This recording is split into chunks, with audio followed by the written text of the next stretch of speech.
성경책을 읽다 보면은 성경의 대부분의 인물들은 남성이란 것을 보게 됩니다. 네, 절반은 여성일 텐데 이상하죠? 쓰여진 시대가 2000년에서 3500년 이 정도 사이까지 쓰여졌기 때문에 그렇습니다. 그런데 오늘 주인공은 반갑게도 여성이 나옵니다. 바로 여사사 드보라에 대한 이야기입니다. 사사기 4장은 익숙한 이야기로 시작합니다. 1절을 보시기 바랍니다. 에훗이 죽으니 이스라엘 자손이 또 여호와의 목전에 악을 행하매. 왜 익숙할까요? 이 모습이 사사시대의 모습이었고 또 우리의 모습이기 때문입니다. 에훗은 왼손잡이 사사로 유명합니다. 모압에게 18년 동안 압제당하던 이스라엘을 구했던 사사입니다.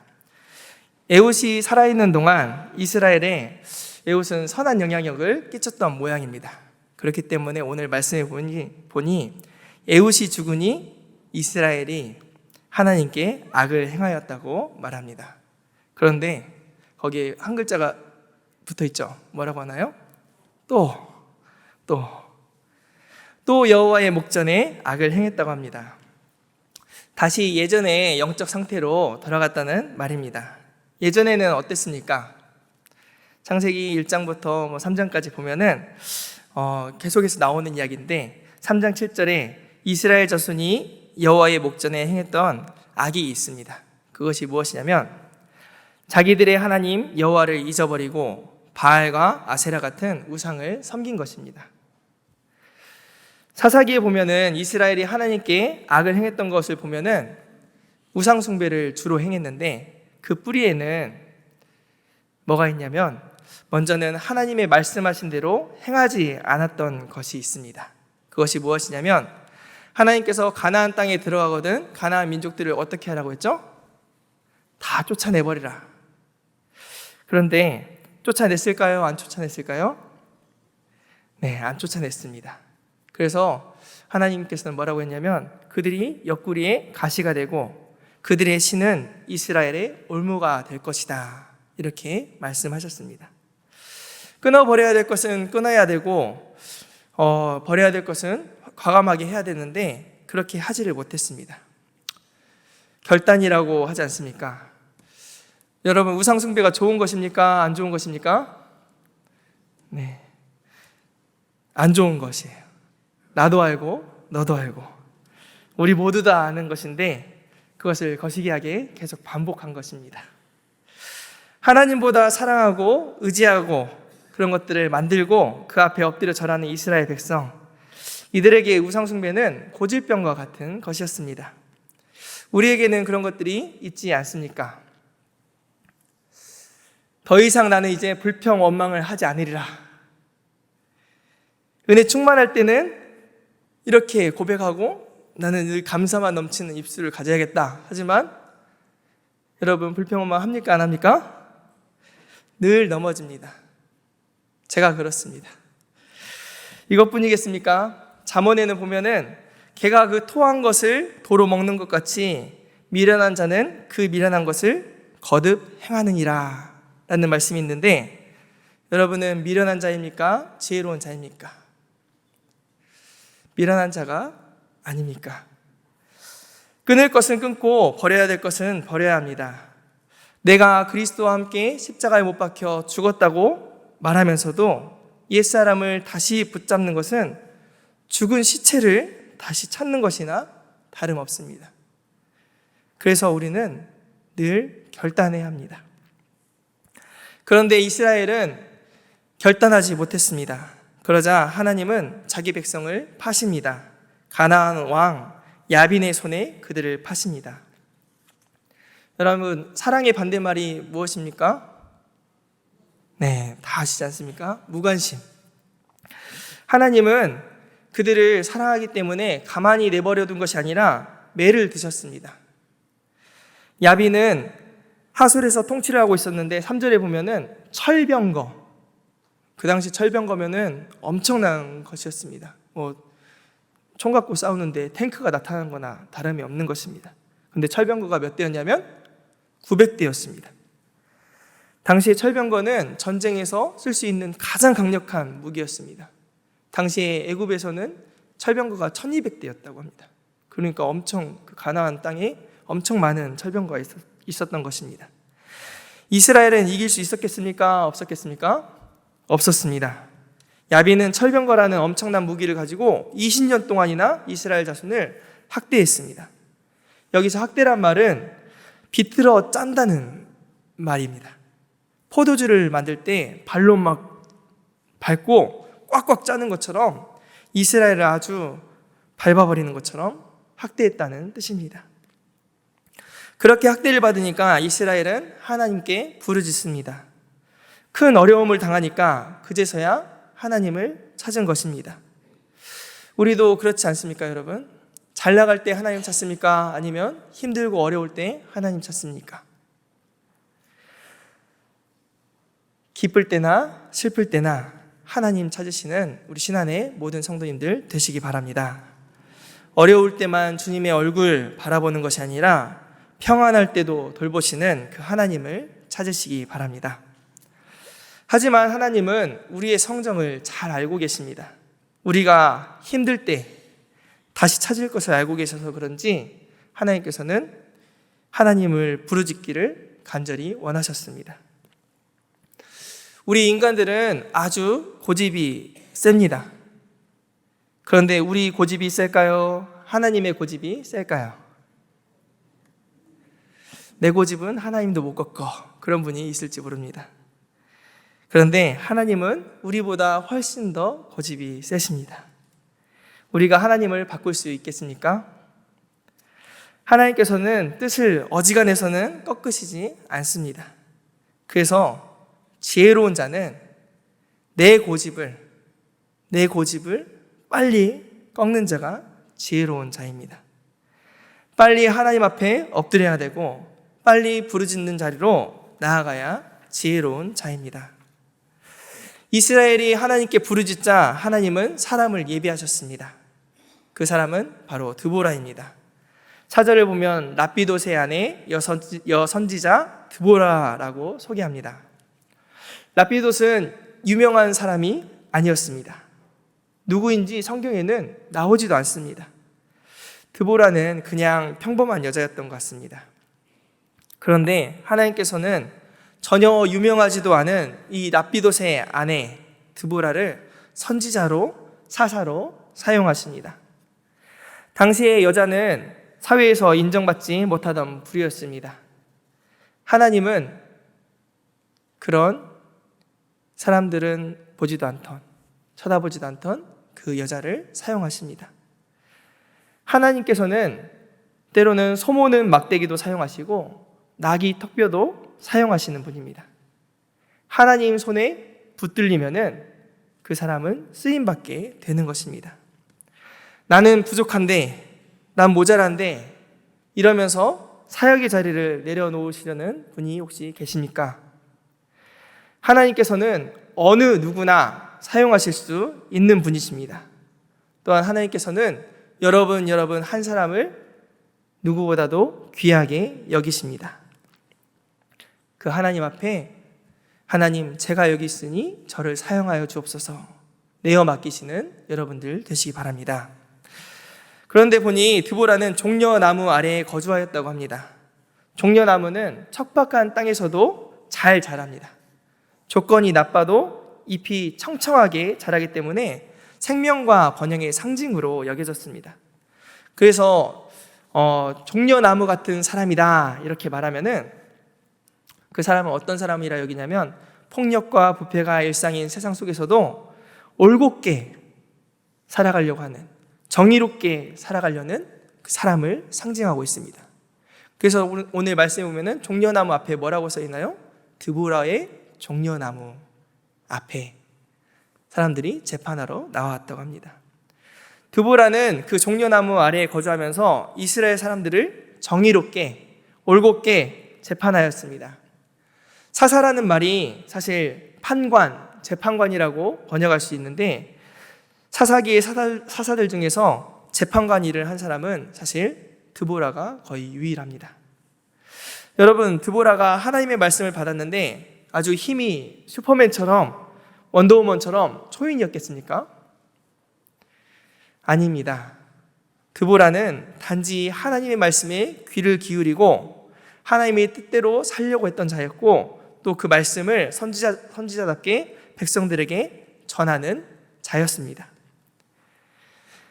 오늘도 우리 성도님들이 말씀을 따라 올곧게 바르게 살아가려는 노력을 기울이는 저와 여러분들 되시기 바랍니다. 드보라는 그 말씀을 받고는, 하나님의 말씀을 받고는 동역자를 찾았습니다. 백성들을 이끌고 전쟁에 나가서 가나안 왕 야빈과 싸울 사람을 찾았습니다. 그 사람은 바락입니다. 6절에 보니 바락에게 이렇게 말합니다. 하나님께서 이렇게 명령하지 아니하셨느냐? 너는 납달리 자손과 스불론 자손 1만 명을 데리고 다볼산으로 가라. 그러면 야빈의 군대 장관 시스라와 그의 병거들과 그 무리를 기송강으로 이끌어내게 이르게 하고 그를 내 손에 넘겨주리라 하셨느니라. 하나님의 때가 됐을 때 드보라는 바락에게 사람을 보내어서 납달리 게데스로 오라고 전합니다. 그리고 그곳에서 하나님이 바락을 통해서 이루기를 원하시는 일을 하나하나 소상하게 일러줍니다. 납달리와 스불론에서 10,000명을 데리고 다볼산으로 가라. 내가 시스로와 그 병거들을 기송강으로 이끌어내겠다. 그리고 너에게 시스라를 넘겨주겠다. 하나님께서는 누구를 데리고 갈지, 어디로 갈지, 몇 명을 데리고 갈지 구체적으로 일러주셨습니다. 그리고 그냥 가라고만 한 게 아니라 승리까지, 적장의 목을 벨 것이라는 그 승리까지 약속하셨습니다. 그러면 바락은 네, 알겠습니다, 이래야 될 텐데 이렇게 말하지 않습니다. 8절을 보시면 만일 당신이 나와 함께 가면 내가 가려니와 만일 당신이 나와 함께 가지 아니하면 나도 가지 아니하겠노라. 바락은 당신이 안 가면 저도 안 갈 거예요, 나 혼자서는 못 간다고 말을 합니다. 하나님 말씀에 당연히 순종해야 될 것 같은데 바락은 자신감이 결여된 모습을 보입니다. 왜 그랬을까요? 하나님의 뜻과 계획을 전했는데도 불구하고 머뭇거리고 소심하게 주저주저하는 모습이 보입니다. 왜 그랬을까요? 아마 철병거 900대가 두려웠을 것입니다. 그리고 20년 동안 학대를 그렇게나 받았는데 어쩌면 학습된 무기력이 있었을지 모릅니다. 하나님의 말씀을 듣고 네, 아멘, 알겠습니다 하고 움직여야 한다는 것은 머릿속으로는 이해가 되지만 눈에 보이는 적이 너무나 크고 강해 보였을 것입니다.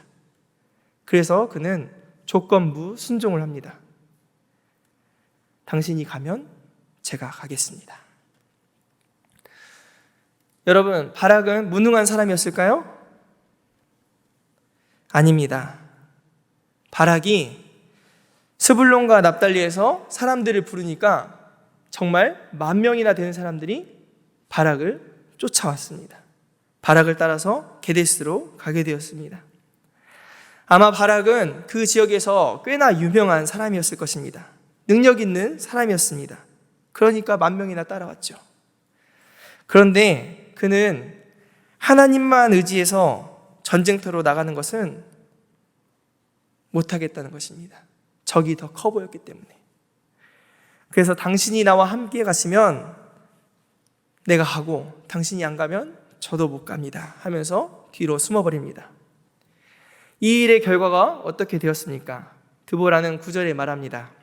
이르되 내가 반드시 너와 함께 가리라. 그러나 내가 이번에 가는 길에서는 영광을 얻지 못하리니 이는 여호와께서 시스라를 여인의 손에 파실 것임이니라.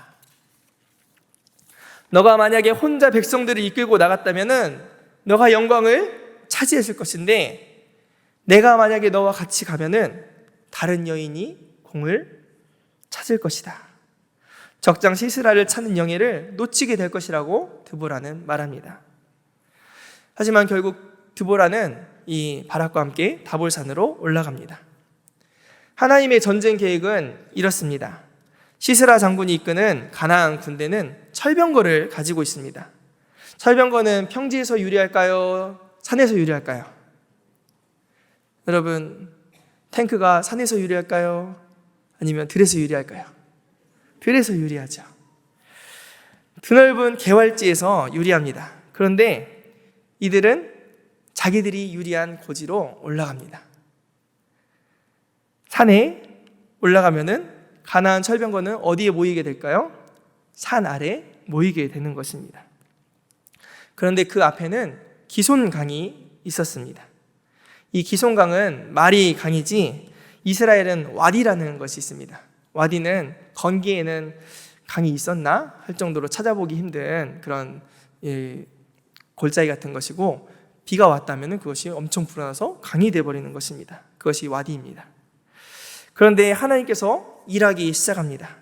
15절에 보시면은 여호와께서 바락 앞에서 시스라와 그의 모든 병거와 그의 온 군대를 칼날로 혼란에 빠지게 하시매, 이렇게 쓰여 있는데 칼날로 어떻게 하셨다, 이게 잘 안 보이죠? 그런데 사사기 5장 4절에 보면은 하나님께서 하늘로 하여금 물을 내리게 하시고 구름도 물을 내렸다고 말하고 있습니다. 20절에 보면은 별들이 하늘에서부터 싸웠다고 말합니다. 별들이 하늘에서부터 싸웠다는 것은 막 천둥 번개 치고 비가 내리는데 난리가 났다는 것을 시적으로 표현한 것입니다. 평지나 다름없었던 이 기슭강에 비가 내리니 어떻게 되었겠습니까? 비가 오자 그 땅이 진창이 되어버렸습니다. 철병거는 안 그래도 철병거니까 무거운데 이 병거가 비가 오니까 진흙밭에서 엉망진창, 앞으로도 뒤로도 갈 수 없는 상황이 되어버렸습니다. 하나님께서 일하셨습니다. 여러분, 하나님께서 일하시면 게임 오버입니다. 저와 우리 성도님들의 삶에서도 기도 제목이 있지 않습니까? 우리 힘으로는 할 수 없는 그 상황들, 정말 철병거처럼 무섭고 그리고 겁나 보이는 그런 문제들, 그런 상황들 가운데서도 하나님께서 일하시면, 하나님께서 개입하시면 새로운 국면을 맞이하게 될 줄 믿습니다. 가나안은 철병거가 자랑이었는데 그 자랑하던 무기가 강해 보이는 것이 이제는 애물단지가 되어버렸습니다. 무력화되었습니다. 그래서 우리는 겸손해야 합니다. 원숭이도 나무에서 떨어질 수 있는 것입니다. 선줄로 생각한 자 넘어질까 조심하라고 했습니다. 우리는 약점 때문에 넘어지기도 하지만 때로는 강점이 약점처럼 작용할 때도 있는 것입니다. 하나님께서 일하시니 가나안 병거는 무용지물이 되어버려서 가나안 군인들은 많이 죽었습니다. 시스라 군대 장관은 병거에서 내려서 이제 막 도망가기 시작했습니다. 구사일생으로 살아남아서 겐 사람 헤벨의 집에 갑니다. 이 헤벨은 가나안 왕이었던 야빈과 친분이 있었습니다. 그런데 이 헤벨이 누구냐 하면은 오늘 11절에 보면은 그게 나오는데 모세의 장인 호밥의 자손 중 겐 사람 헤벨이라고 말하고 있습니다. 그러면 가나안 왕 야빈하고만 연관이 있습니까? 아니면 이스라엘하고도 연관이 있습니까? 이스라엘하고도 관련이 있었습니다. 이 사람이 사하나님이라는 곳에 장막을 쳤는데 시스라가 그곳을 찾아옵니다. 헤벨의 아내 야엘이 있었는데 시스라가 말합니다. 목이 마르니 물 좀 달라고. 그러자 우유를 따뜻하게 데워서 줍니다. 그리고 조금 쉬시라고 하고 권면합니다. 그러자 시스라가 이렇게 말합니다. 누가 찾아와서 어떤 남자가 있냐고 물어보거든 없다고 해달라고 신신당부합니다. 그리고는 천막에 들어가서 골아 떨어졌습니다. 그런데 그때 헤벨의 아내 야엘이 장막 말뚝을 들고 한 손에는 망치를 들고 장막 말뚝을 박아버리듯이 시스라의 관자놀이를 한 방에 뚫어버렸습니다. 말뚝이 그대로 땅에 박혔습니다. 세상 잔인하죠? 정말 하나님의 말씀대로 시스라를 죽이는 영예는 한 여인 야엘에게로 돌아가 버렸습니다. 이 야엘은 시스라를 죽여버렸으니 어쩌면은 가나안 왕 야빈의 믿음을 배신한 사람이라고도 할 수 있습니다. 하지만 하나님은 그를 배신자라고 여기지 않습니다. 바로 하나님의 편의 선자라고 여기십니다. 마치 여리고성에 있던 라합과 같이 여기셨습니다. 하나님의 말씀에 순종하여 드보라는 이스라엘을 구원했고 5장에 보면은 이 드보라는 그 일을 가지고 찬양을 합니다. 하나님께 찬양합니다. 하나님께서 행하신 일들을 기쁘게 찬양합니다. 그러면 여러분, 바락은 옆에 서서 기분 나쁘고 슬퍼하고 그랬을까요? 아닙니다. 5장에 보니 1절에 보면은 이렇게 쓰여 있습니다. 이날에 드보라와 아비노함의 아들 바락이 노래하여 이르되. 드보라는 바락과 함께, 바락은 드보라와 함께 하나님께서 행하신 일들을 힘껏 노래하게 되었습니다. 두 동역자는 함께 기쁨의 노래를 부를 수 있었습니다. 우리 모두 신안의 성도님들은 함께 기쁨의 노래를 부를 수 있는 날이 속히 오기를 바랍니다. 기도하겠습니다.